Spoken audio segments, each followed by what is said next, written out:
Hey everyone, this is Kevin T. Rodriguez, film critic of iCritic.net. Welcome to my media channel, and today we are unboxing, in my opinion, what is a very special release, and that is the 25th anniversary edition of Cowboy Bebop. I mean, well, granted, there's two editions. There's this collector's edition, and then there's a regular edition. Obviously, we're unboxing the collector's edition because this one's going to be in limited quantities. They're not going to make it forever.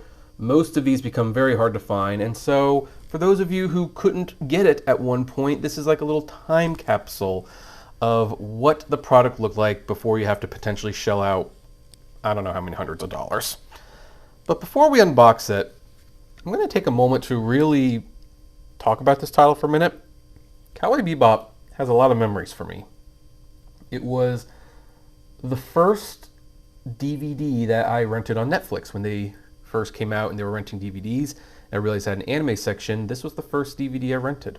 I had heard about Cowboy Bebop at the time. I wanted to watch it. I'd seen a couple of the previews on like Bondi DVDs, and so the opportunity to rent it and test it out was great. And then when I could rent the whole series, I rented the whole series. And then of course it came on Adult Swim, the movie came out, and everything like that. This was also the first truly adult anime I saw. Now, I had seen some anime made for older people, like, you know, Grave of the Fireflies, The Vision of Escaflowne, all that jazz. And of course, uncut Dragon Ball Z is, you know, at least more mature than edited Dragon Ball Z. But this was the first one that I saw that was clearly made for adults, clearly not for kids, and it really left an impact on me. I actually don't even think I cared for it that much the first time, but I couldn't get it out of my mind, and I made it a point to rewatch it again. And it's just been one of my favorites ever since that second walkthrough. There was just something about this series. The art style, the animation. I was probably a little too immature the first time to really appreciate what was going on. I was kind of like, it's all self-contained. It doesn't have like as much of an overarching story. But boy, there was just something about it. And when I went back and rewatched it, magic. Absolute magic. I even had my dad take me to see the movie in theaters. My dad hates anime for the most part, and that was like the first time that he actually looked at me like, that was a really good movie. And he had never watched the TV show, so that shows how good Cowboy Bebop is. And the fact that it's 25 years later, I mean, there's just something nostalgic thinking about all these anime titles that I bought from Pioneer, Bondi, ADV. You know, many of those titles, you can't buy them at all anymore.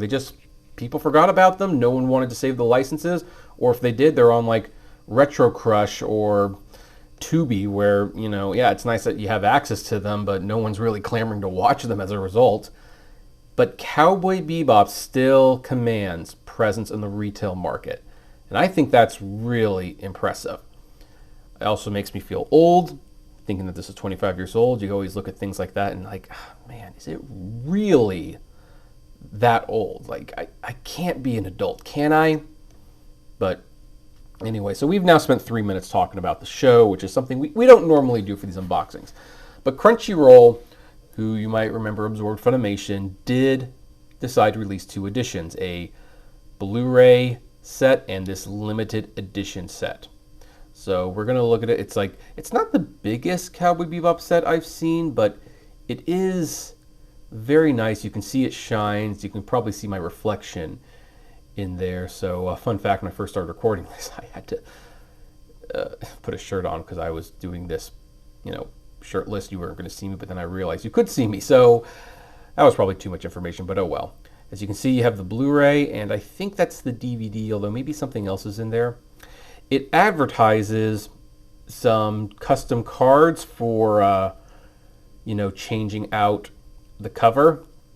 It's always amazed me that this is TV-14. Now, one thing this does not include, it does not include the movie. Those rights are owned by Sony. Well, actually, I think that's upside down. This is technically how you're supposed to look at it. And anything on the bottom? No, just a barcode on the bottom. So, all right, let's open this. Let's see what's inside the case. This is such a nice case. I almost don't want to open it. I say that a lot on this channel, but this one is really nice. It's gonna, unfortunately, not look as good once I open it because, you know, fingerprints are gonna get over it and all that jazz. That's one of the problems with unboxing. So, okay, so we have opened that. We have this card here, which we can get away. So when you take away the card on the back, that is a beautiful shot of the Bebop crew. I love it. Let's start taking things out. So, oh, okay. So, well, first of all, we have this little image. I guess there's something in there. We'll kind of put that to the side for a second. You do have, gotta move this back, these cards. There's the Bebop crew. This is the backboard. Okay, so this is the backing board that you keep to put the cards there. So that must be what's in here. It must be the cards that are back here. All right, yep, there they are. So we've got that picture of Faye Valentine, the femme fatale of the show. Let's, well, at least that's how she starts. If you've seen the show, you'll know there's a little bit more complexity to her character than that. But, you know, for those who haven't seen the show for some reason, first of all, you're missing out on something really good. And then, you know, you can, so there's Faye Valentine, got Spike Spiegel. I love how shiny these are. You have Jet Black, and of course you have Edward and Ein. Now, here's the thing. As nice as these all are, I think this is the best one, so I'm going to keep that as the cover. But if I ever want to switch it up, then I can do so. Seems like a lot of space for those cards. This was probably overkill, but now let's see. Now the question is, do we do 25th anniversary or do we do this? I think we're gonna stick with that. Okay, so let's look at the Blu-ray itself, and that's a really nice cover. Love how it's stylish, everything like that. You know, one thing I've noticed, they really emphasizing Faye in her most sexy poses in this. Not that she's not sexy, but the show isn't really like that, if you know what I mean. So I love how it says 25 years still jamming. A series that inspired a generation, redefined anime as an indisputable art form. I agree with that. Here's some of the special features that are going to be on here. A lot of these I do remember from previous Blu-ray and DVD editions, but it's not all the special features. Oh, that's nice. You take the cover off, and you see, this was the first image I ever saw of Cowboy Bebop, and it's like, huh, that looks really interesting. I wonder what that is. Then you have Ed on the back. You know, can't have Ed.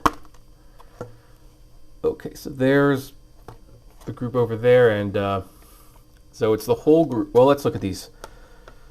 So you have, I love how they pick the noir pictures for the discs. Every character gets a disc, and there's 2 discs of special features, so there might actually be a lot more. By the way, that's one of the most iconic shots in a TV show ever. I love that shot. And we're only going to take 1 disc out. I'm not going to take them all out, but if you take the 1 disc out, yep, there you go. The whole crew. The whole crew is there. I'll put this back here. This is I really liked the artwork pieces. They picked some of the most iconic shots. Take the original picture with the black backboard. Take this, put it back. And let's see if we can. It's always harder to get some of these things back in the case after you've taken them out than before. You know, that would make a good picture too, but you know, I'm gonna stick with this. Yeah, I like how they give you options to switch it out, like Disney did with the Rogue One Blu-ray, but I think that's definitely the best one. So anyway, that is a super nice set. That's really nice. It's stylish. You know, it's going to look good on the shelf, and of course it has the classic show. Again, the only thing I wish was there was the movie. I know that that's a little hard to do. Well, actually, the weird thing is Sony owns the rights to the movie. They own Crunchyroll. Like, what was up with that? So maybe we're getting a 25th anniversary of that in 4K. I don't know. But anyway, there it is. Now, obviously, this isn't a review of the show. But considering previous Blu-rays and stuff like that, it's looked fine in the past, and they've been keeping the show remastered and in good condition, so I'm sure it's going to look fine. But the question is, what do you think? Are you going to buy this set? Do you have it? Or are you going to stick with the standard edition? I'd love to know. Comment below. Like, favorite, share, subscribe. As always, flame responsibly. Oh, one more thing. If someone happens to watch this 5 years after the fact and it's no longer in print, what's it going for on eBay? Would love to know. All right. Take care, everyone.